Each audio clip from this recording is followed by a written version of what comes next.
Time to stop down and take a look at some entertainment news with the James Show entertainment reporter, the great Pugs Moran. Welcome back to the show. Pugs. I'm thinking because of the tone of the stories I always seem to present, that maybe we should call this Dark Hollywood. Oh, are you going dark on me again? Who got abused or whatever now? I can't help it. Well, it's not that I'm going... Here's what I've got. I've got 3 stories for you. You can pick the one you want to start with. We've got a Harvey Weinstein update. We've got a Dan Schneider update. And one of your and my favorite topics, Britney seems to still be spinning off this planet. Ooh, I definitely want to start with Britney. I know nothing new about her. What's going on? Well, child, let me just tell you. Britney... apparently, so she's going through the divorce with Sam, the guy that she married, a year after, getting freed from her. What was that called? Conservatorship. That's right. What it was. So she's been spinning out ever since then. Her Instagram videos, James, I know you're a follower. Huge fan. Not a Britney Spears. Huge fan of her Instagram. Yeah. True. I don't know if you've noticed anything recently, but it's got people in her life extremely concerned, and it is raising a very big question. And that question is, James, could we have gotten the whole free Britney thing wrong? Like maybe there was a reason she was in a conservatorship. She has apparently blown through her $100 million fortune at one point, reportedly being down to as little as $2.5 million. From $100,000. She is spending almost $1 million a month taking trips to Hawaii. Why is she going to Hawaii 2 times a month? Well, it's because her 2 kids, her 18-year-old and her 17-year-old sons, have chosen Kevin Federline over her. So imagine what living with Britney is like. Some of the people who represented her during the Free Britney are now questioning whether or not that was the right thing. Britney's spinning off the planet, James. Well, as her right to do. You're allowed to waste your money in a free country, and she's going to get more royalties next quarter. I guess. But no, we demonized her mom and dad and, the people who had her in a conservatorship. But, maybe they really did have her best interest. Maybe her mom and dad really do actually care about her when she's 75. Well, I can make that case about a lot of dumb people walking down the street right now. Their life would be better off if they didn't have the freedom to make their own choices. She's also currently in a fight with her sister. This is the big Britney news. The Jamie Lynn? What's going on with that? Britney Spears is back to attacking her little sister, James, out here calling her a B word. This while going on and on about things that just don't make sense. See, Jamie is one of the people in the camp that is saying maybe it was a mistake to free Britney, because Britney is kind of, look, her family, I guess I don't know what their familiar relationships were like. We assume, we project what our own families were onto them. But I don't know. I mean, does Jamie really care about her, or does she still see Britney as the meal ticket?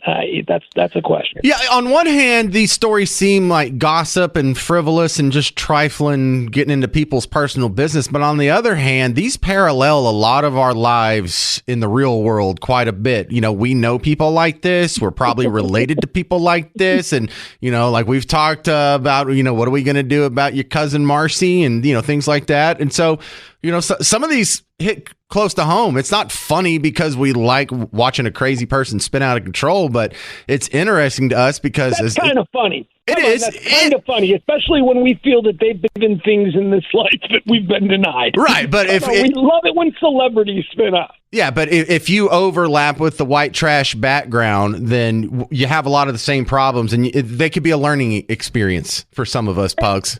And also, let's not kid ourselves. She is a fully grown adult at this point, but she never really was given time to evolve as a human being. She was performance veal from the time she was 5 years old. Her parents had her in those pageants and on stage. I mean, the Todd Marinovich story about his dad. He was the football player. That's kind of what she was like when you look at her life story. And performance veal. I like that term.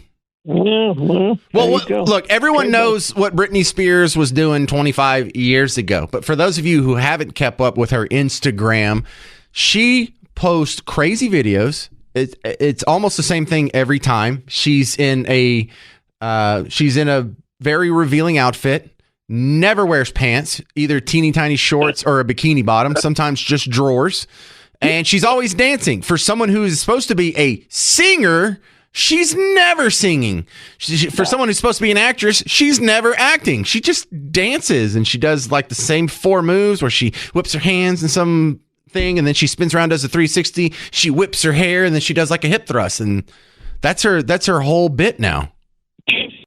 Carrying the lead on this one for me, because what strikes me most when I see the Britney Spears Instagram are her eyes. Her eyes are crazy in every one of those videos.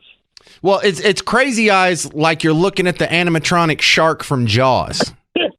Dead, devoid of any idea of what's happening. Just completely giant pupils. I mean, it's...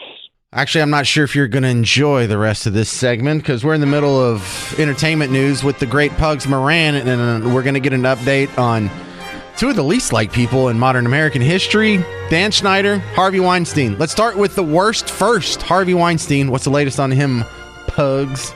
Oh, wait, there you go, Pugs. Weinstein, James. James, you got me? I do, I hear you. Sorry about that.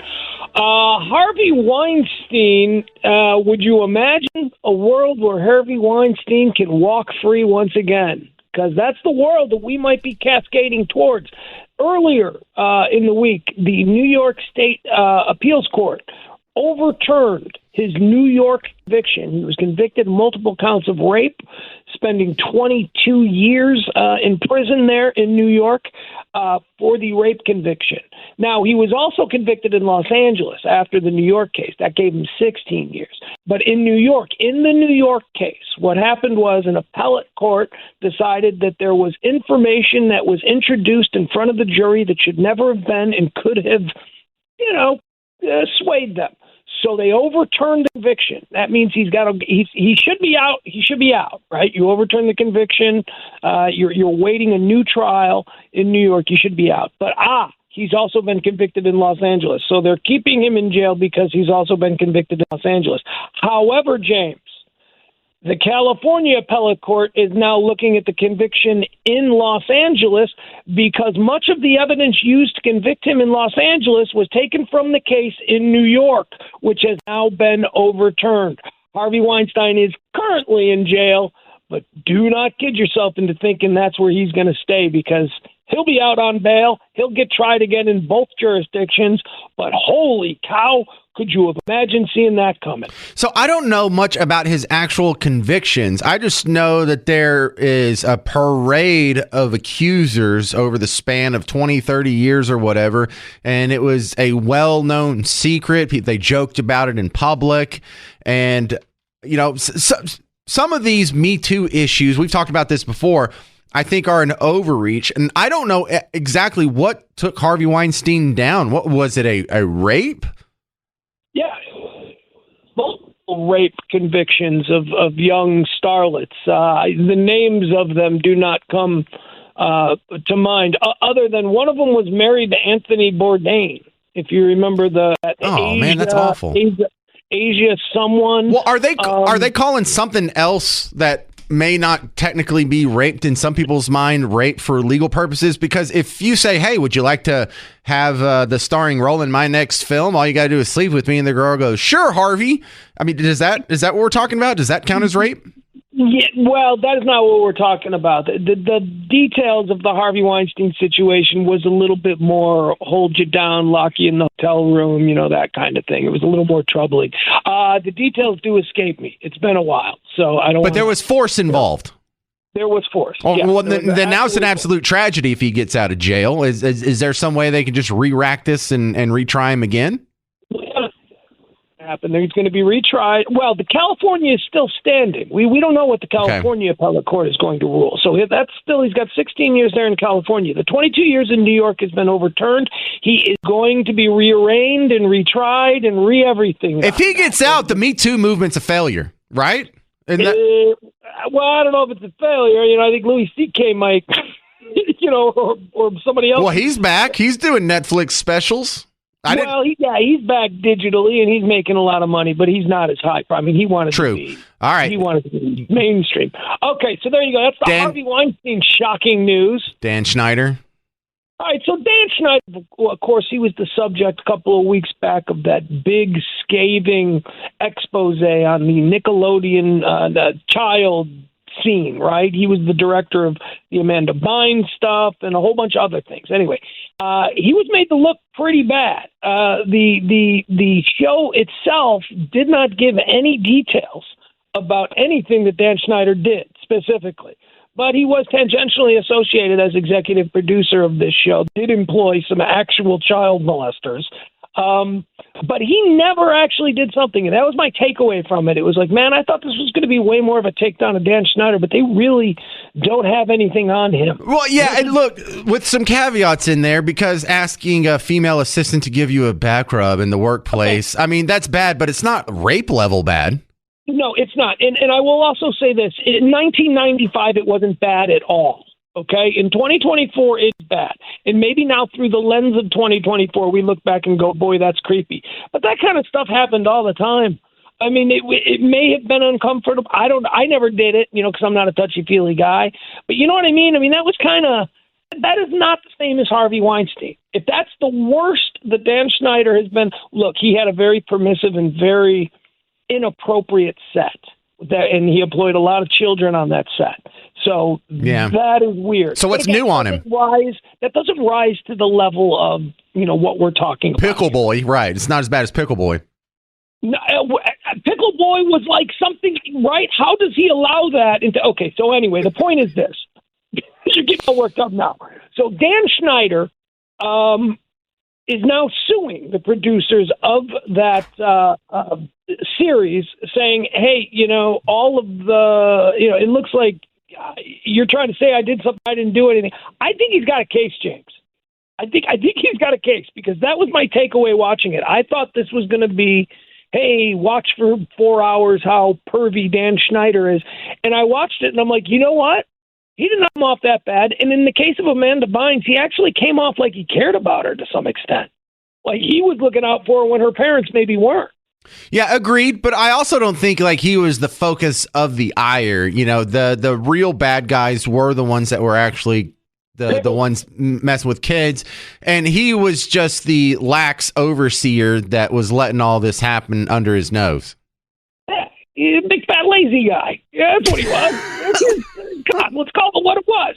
Probably a fun boss, a lax boss, but he ain't getting out of that chair. Well, look, he may be a jerk too, but he's definitely a jerk. Definitely a jerk. Thank you for the update. This has been Entertainment News with the great Pugs Moran. You can find him. His outfit is Radio Misfits. Go to radiomisfits.com. Thank you, Pugs. All right, that's going to do it for the James Show. Stay put. Coming up next, Mark Levin, then Chris Crock, and then we'll re-rack this whole show and do it again tomorrow. Thank you for being a part of the James Show. I'm James Parker. This has been News Talk 820 WBAP, now on FM at 93.3.